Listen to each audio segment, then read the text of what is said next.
We're in the part of the year where we're it's not much going on, but what we've got going on is the birth of a star that everybody knows about because it was, what did he say? Was it right around this time last year when Victor Wembanyama's video, I guess, parade began on social media, YouTube? Like, look at this dude.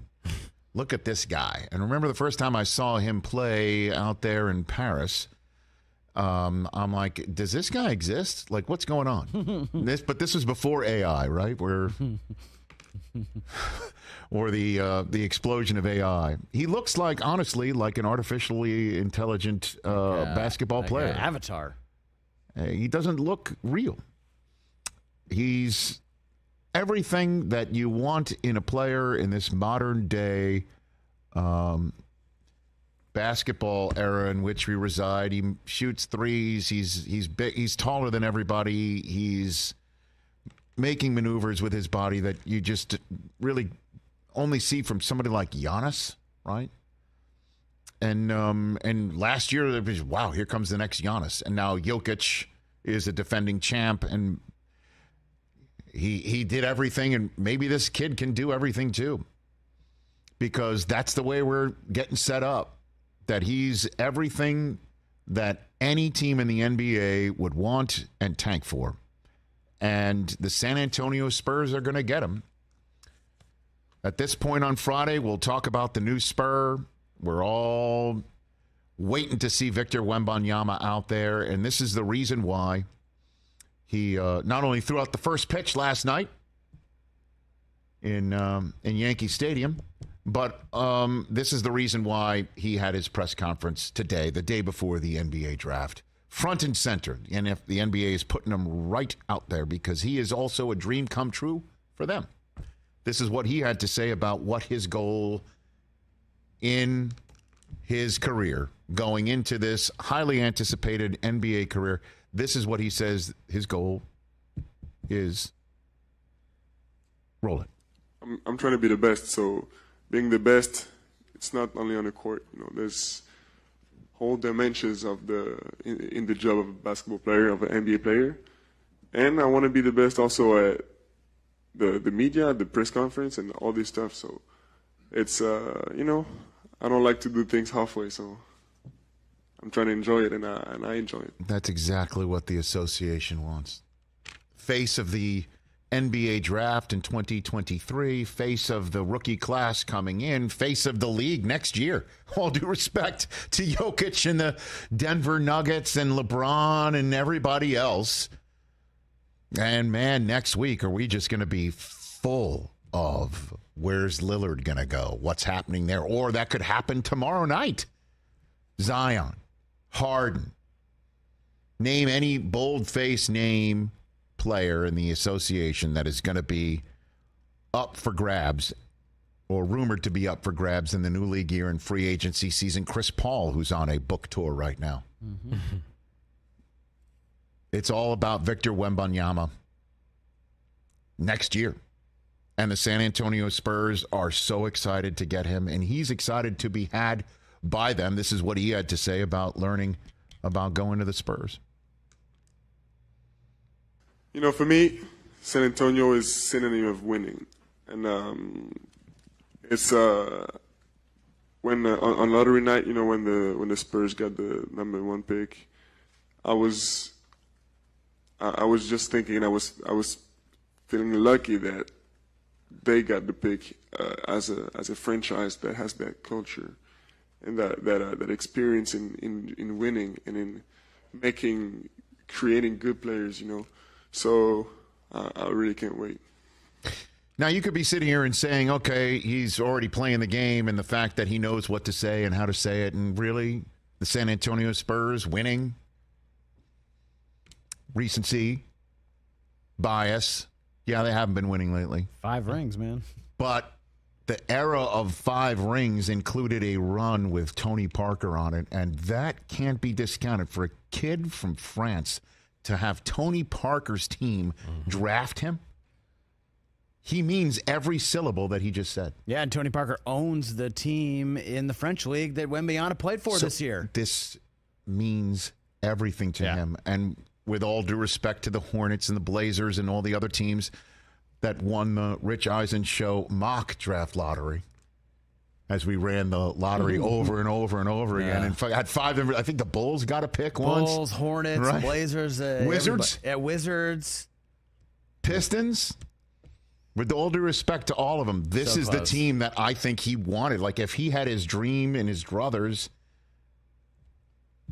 he would have chosen the Spurs. I honestly think, too, TJ, maybe you agree, it's the best case scenario for the league as a whole that he goes to the Spurs.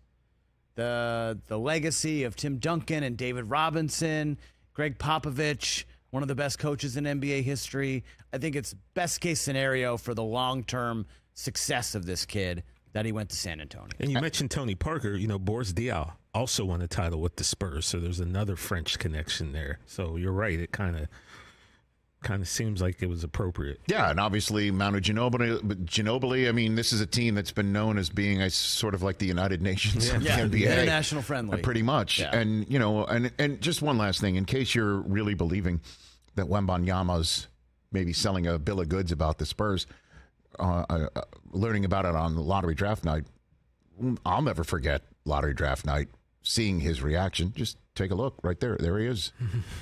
The Wemby and Wendy show. Welcomed into the NBA by Wendy. Channel right now. Yeah. Look at the size of his fingers.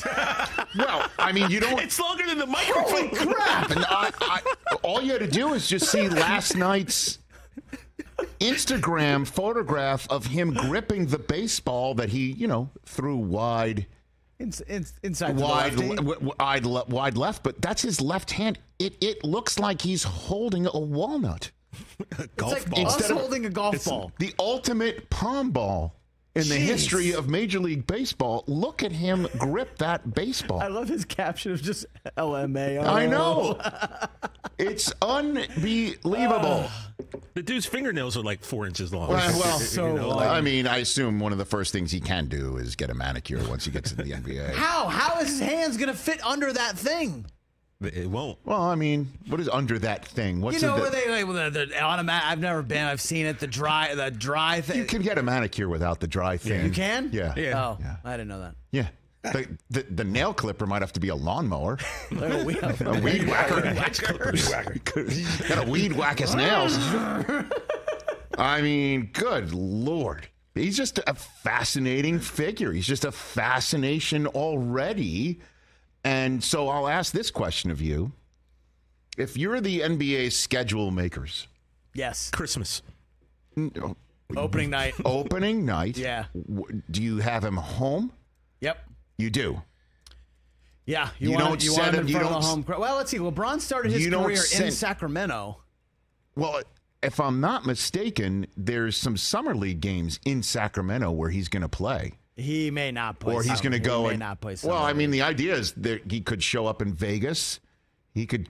He's also plans. He does want to play for. I think the French team in an international competition that's being held between August and September. Yeah, if I'm the Spurs, I say sorry. I would just put him. I would put him away. Yeah, you're not playing. But the NBA wants to have him out there. So where do you put him? Do you put him in San Antonio against who? I think you send the Lakers there right away, or do you send him? Do you send the Nuggets there? Well, the Nuggets are going to be opening night. You can't have the Nuggets open on the road. So then then you have him open on the road. Do you send him to Madison Square Garden? His one trip to New York. Is that what you do? If you're the schedule maker, the whole world is going to be interested in seeing him. One. And Good what question. is the best way for you to get maximum buzz? Because well, maximum it's going to be in October. Is, it's going to be amidst the NFL and college football season. Yeah, but maximum buzz is Tuesday night. It's the late game, Turner. It's Spurs at Lakers. That's maximum buzz.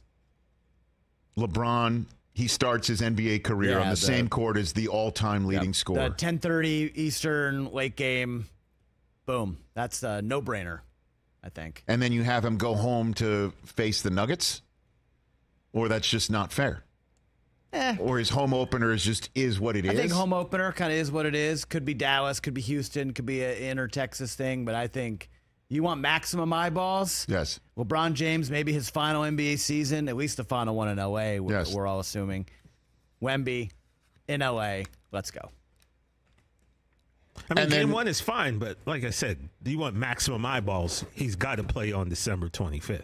Oh, sure. Like that. That's where you're going to get. Yeah, he's a Christmas Day for sure. But opening night. If you want maximum eyeballs next month, Bastille Day, him versus Nick Batum, one-on-one. Let's go. Clippers and Spurs. Yeah. Evan Fournier, an all French July 14th Bastille Day, one-on-one. Well done. Are we the only show talking Bastille Day? You guys, we are the only show focused on Bastille Day. Okay. I can safely say that. Catch the Rich Eisen Show every single day on the Roku channel, 12 to 3 Eastern, for free.